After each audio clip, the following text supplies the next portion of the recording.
এখন দুইটি গুরুত্বপূর্ণ বিষয় নিয়ে আপনাদের সামনে কথা বলতে চাই। একটি বিষয় হচ্ছে যে আমরা দেখছি গতকালকে থেকে বাংলাদেশের বিভিন্ন জায়গায় ঢাকা শহর থেকে শুরু করে বিভিন্ন অপ্রত্যাশিত ঘটনা ঘটছে, সহিংসতার ঘটনা আমরা শুনতে পাচ্ছি। আমরা আপনাদেরকে স্পষ্ট করে বলতে চাই, এই যে বাংলাদেশের ছাত্র সমাজ একটি এত বড় আন্দোলন করেছে, একটি ফ্যাসিস্ট একটি সরকারের যে একটি পতন ঘটিয়েছে, সেটি আমরা এই কারণে করিনি যে একজন নির্যাতক চলে যাবে আরেকজন নির্যাতক এসে সেই জায়গাটি নিবে। এটি আমরা আমাদের জায়গা থেকে কোনোদিনও মানব না। বরং এই যে নির্যাতনের যে প্রসেসটি রয়েছে, যে সিস্টেমটি রয়েছে, এই সিস্টেমটি ছাত্র সমাজ বা বর্তমান বাংলাদেশের যে প্রজন্ম তারা চায় না। সেই নির্যাতনের সিস্টেমটি চেঞ্জ করার জন্য আমরা আমাদের এই আন্দোলনটি করেছি, এই অভ্যুত্থানটি ঘটিয়েছি পুরো বাংলাদেশের মানুষকে নিয়ে।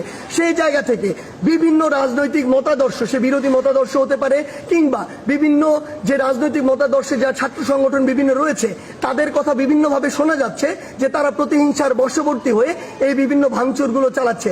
আমরা স্পষ্ট করে বলে দিতে চাই, এই বাংলাদেশে এরকম যদি অন্যায় বা অপরাধ যেগুলো হচ্ছে, এগুলোর অবশ্যই প্রত্যেকটির বিচার হবে।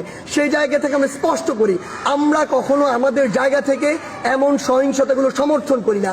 একটি দল 15-16 বছর ধরে বাংলাদেশে এই একটি রেজিম চালিয়েছে, একটি যে স্বৈরাচারী ব্যবস্থা চালিয়েছে, আবার কেউ এসে যদি এটি চালায়, তাহলে আসলে পরিবর্তনটা হলো কি, লাভটি হলো কি? আমাদের প্রত্যাশার সাথে এটা কোনোদিন প্রাসঙ্গিক হয়? কখনো হয় না। তাই আমাদেরকে এটা আমাদের কাজের মাধ্যমে প্রকাশ করতে হবে যে আমরা যে বাংলাদেশের স্বপ্ন দেখি সেটি আসলে আমরা সত্যি করতে চাই।